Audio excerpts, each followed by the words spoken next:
Hello and welcome back to my channel. I know I just made a deck profile the other day, but I just wanted to do a continuation of that with a blind second build. I thought it was really cool, and I think it's actually in a really well position right now because lots of the decks got weaker end boards, so your breakers are going to be more effective. So I just want to showcase my build. I got some cool tech choices, and yeah, I'll just show them all off. So starting out with the main deck. Pretty standard, just all with the engine. 4 cats, obviously every build is like that. And then just max out on everything else. The Yeep, I tried to side deck for a little bit, but in like the matchup where you're going against Tempai or whatever, if they choose for you to go first and you don't have Yeep in your deck and you get shiftered, it's really hard to play around the shifter with no Yeep. So I thought that was the main thing. And then yeah, also sometimes when you're breaking a board, you end up searching this for happy if like one of your searches gets negated or whatever, so you don't have enough to make a 5-mat noir, so you have to do it on their turn. So yeah, I think Yeep's definitely worth playing. It is a brick though, so you hate to see it when you open it, but it's fine to open it as well, as long as you have good other cards to back it up. And then the rest of my deck is all just non-engine. So Mulch Army, this card's really good. If you are looking for a budget option for my particular list, I think Droll could be a good budget option. I think Droll's really strong right now.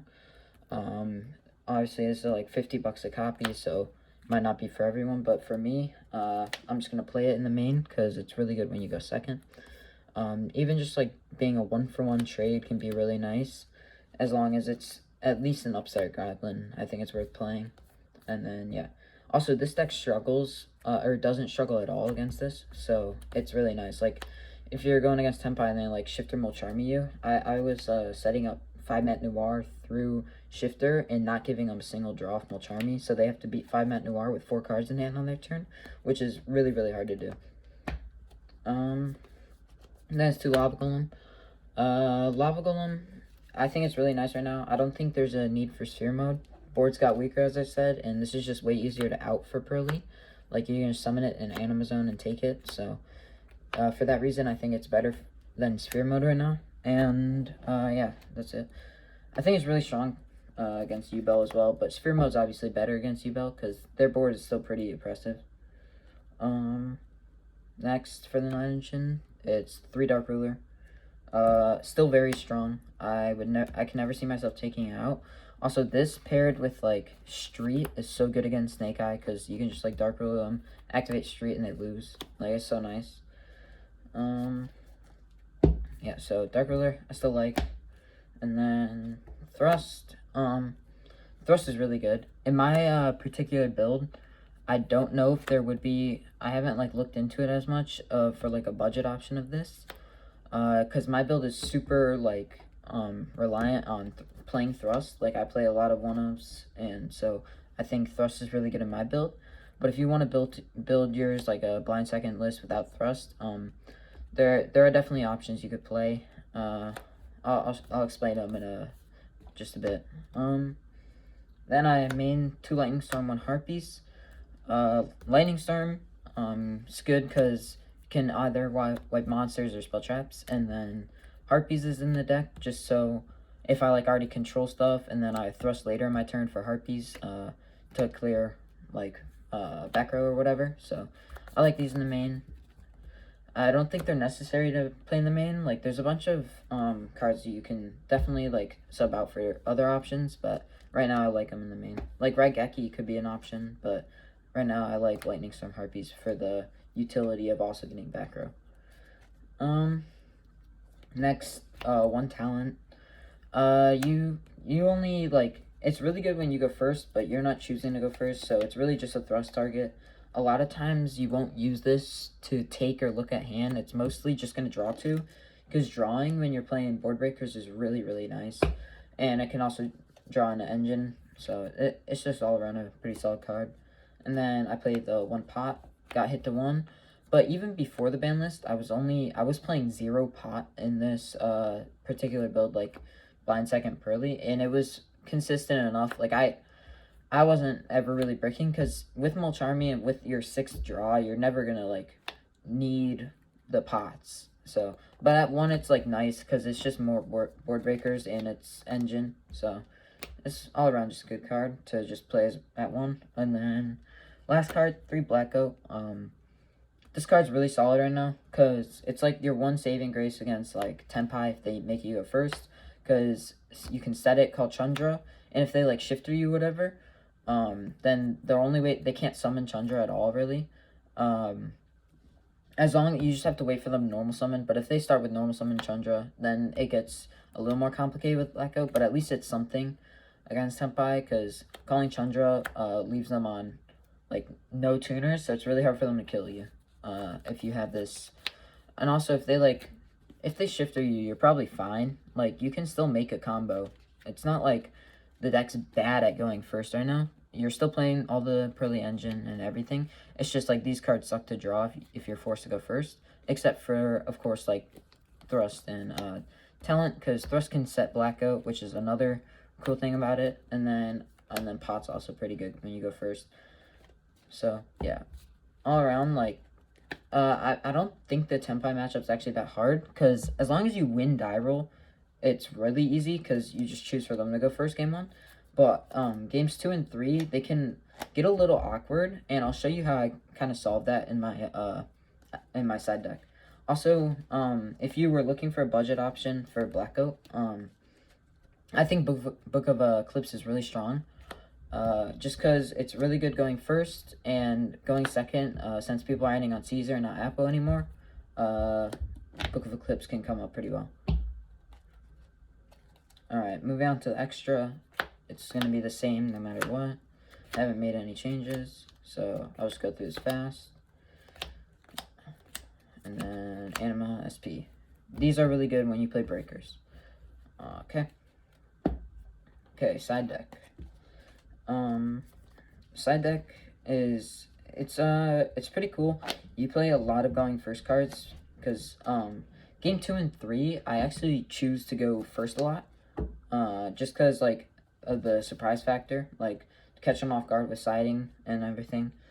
But it works better if I win die roll and then choose for them to go first, so they think, oh, okay, he's gonna choose to go first again, like in game 3 or whatever, and I'll just go, I'll go first, and then you side in all the, like, the floodgates and stuff. So it's pretty simple, but it works really well. So starting off, it's 3 Lancia.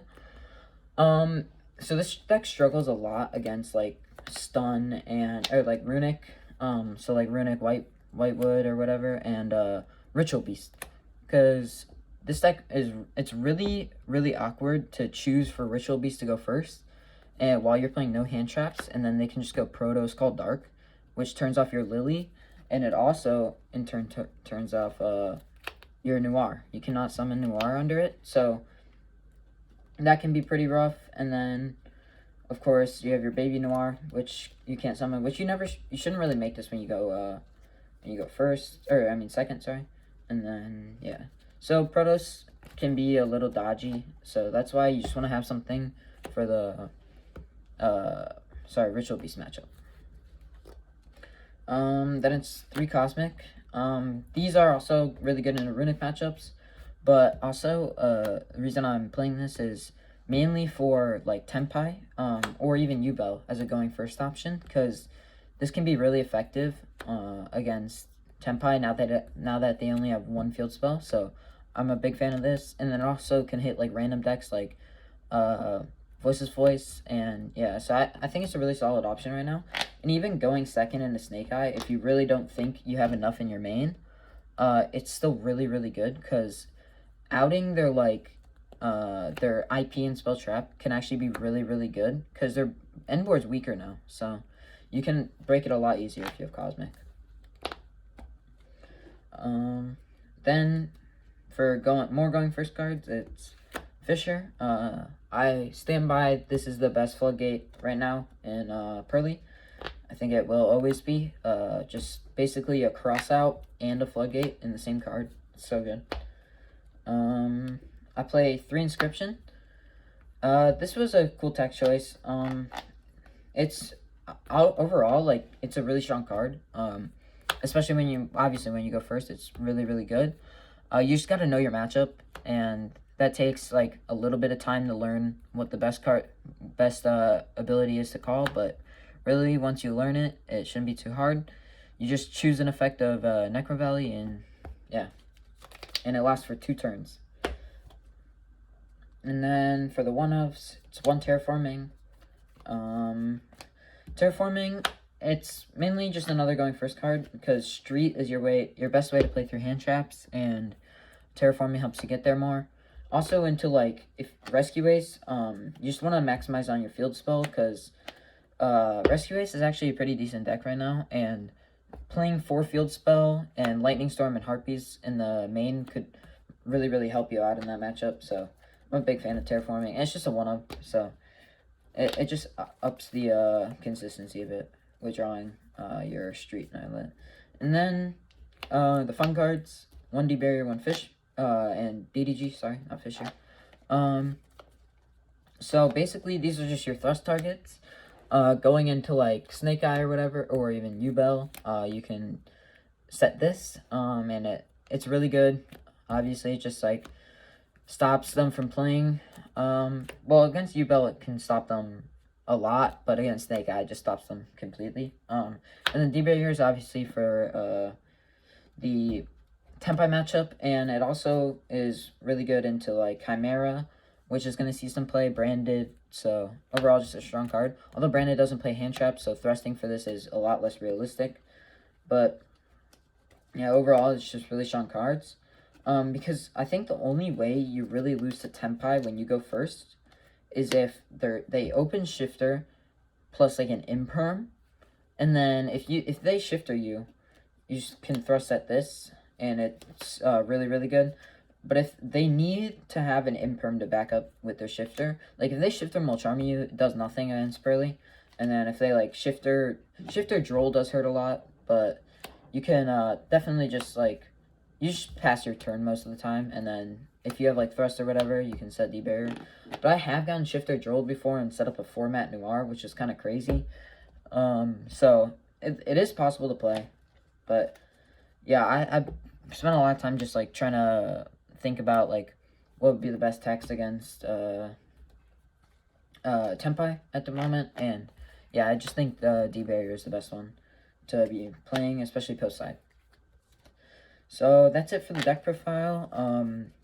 It's pretty standard, except for like a couple of cool tech choices, and yeah, please leave any suggestions in the comments below.